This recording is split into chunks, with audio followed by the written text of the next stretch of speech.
Halamang iniiwasan ng mga lamok? Nais mo bang malaman? Hello, what's up? Your best here. Sa videong ito ay isa-isahin natin ang mga halaman na nakakatulong pala upang maitaboy natin at maiwasan ang pagdami ng lamok sa ating hardin man o sa ating tahanan. Kabilang ang lamok sa mga insekto na lubhang umaagaw ng ating sandali kapag tayo ay nakagat nito, sapagkat ito ay madalas pangang nagdadala ng mga karamdaman gaya ng dengue. Subalit ang mga insekto tulad ng lamok ay naaakit lamang sa mga mababahong amoy o hangin na kanilang pinaninirahan. Ang ibig sabihin, mas malinis na hangin, mas makakaiwas tayo sa mga lamok.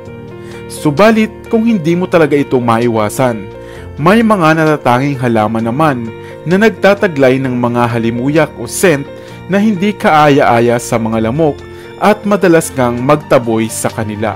Kaya kung medyo marami na talagang lamok sa inyong likod bahay o maging sa inyong tahanan, maaari kang magtanim ng mga halamang ito upang makaiwas sa perwisyong hatid ng mga lamok.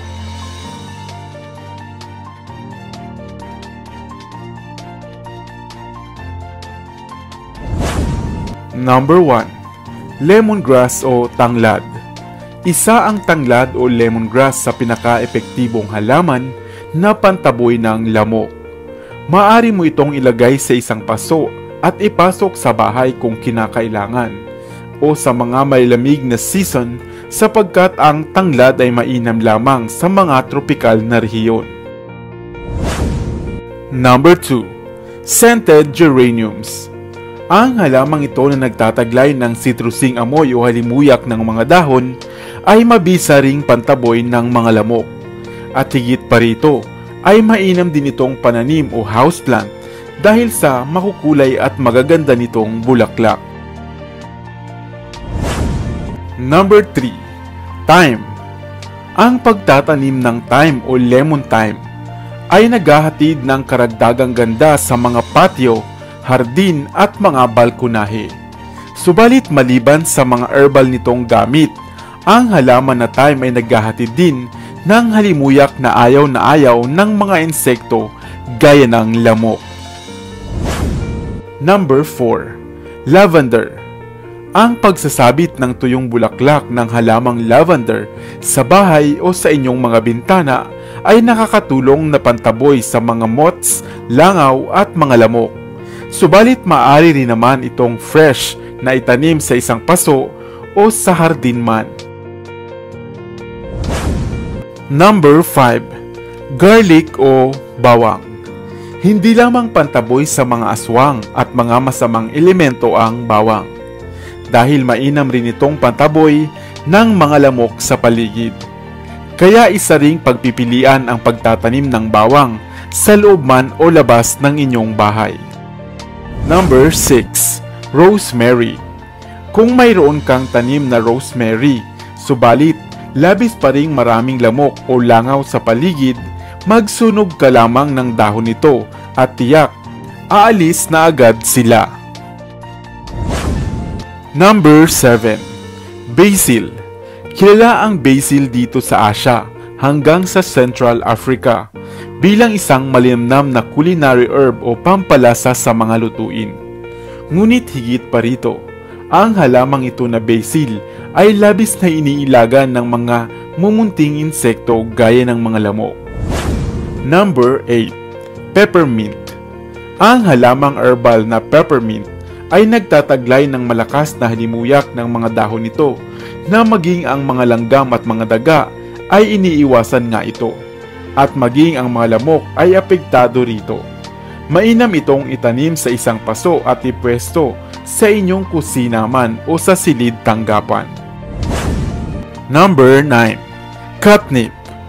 Ang catnip o catmints ay isang herbal plant na kahanay nga ng oregano.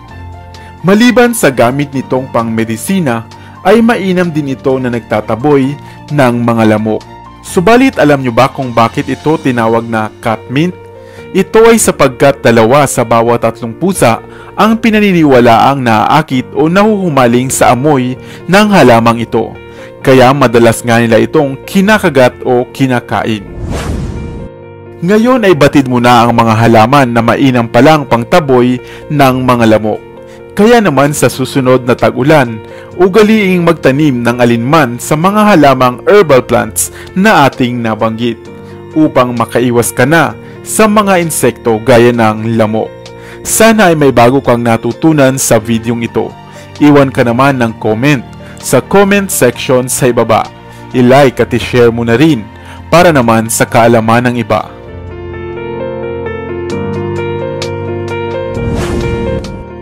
Mahilig ka ba sa pag-aalaga ng mga halaman?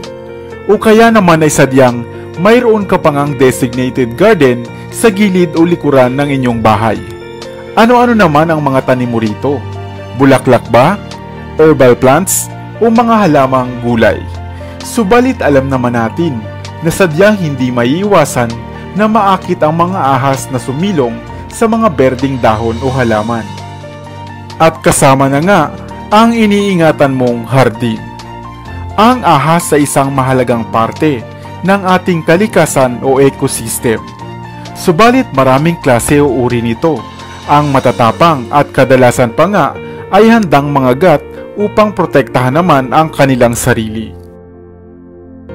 Kaya naman kung manirahan kayo sa mga lugar na mayroong ahas o malapit sa mga kagubatan, marapat na lagi ninyong sinisipat ang inyong hardin dahil baka pinamumugaran na nga ito ng mga ahas.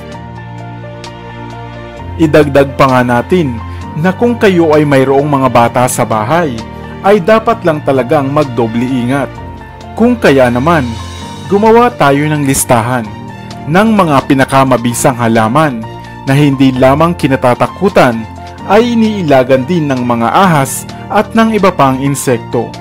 Marapat na mayroon ka nito sa inyong munting hardin, sa harapan ng bahay o sa inyong bakuran, upang maitaboy nito ang mga hayop na ahas na maaaring magdaan.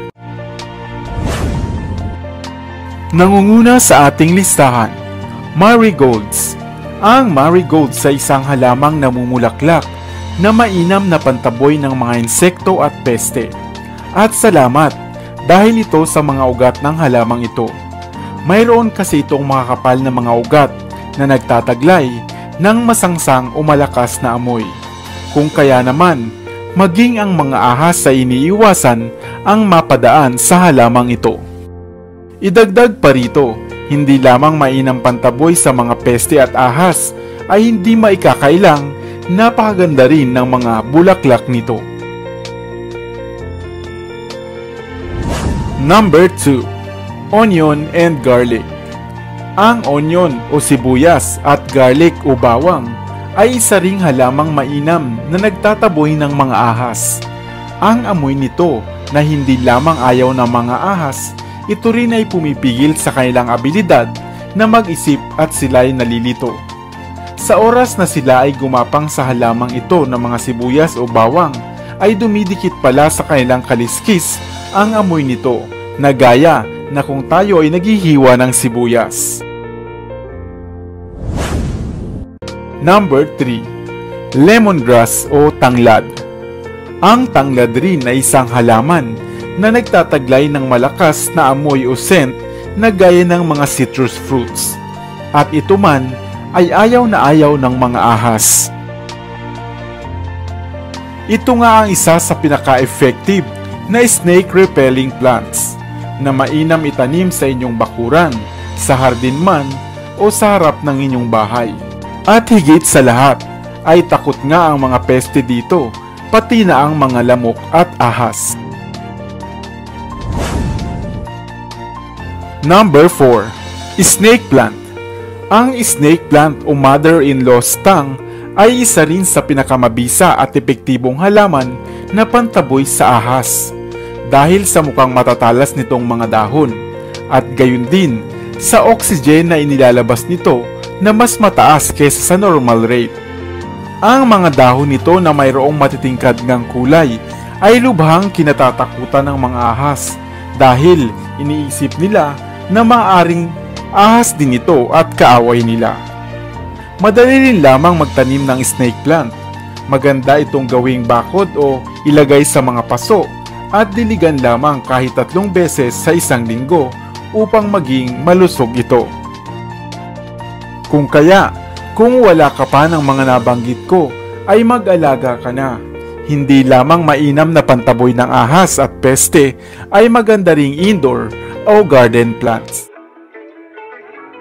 Dito na sa Best TV, tayo ay matuto, utak mapuno ng bagong kaalaman. Dito na sa Best TV, tayo ay lumibot, lihim na mundo ay ating matuklasan. Dito yan sa Best TV, dito yan sa Best TV, dito yan sa Best TV.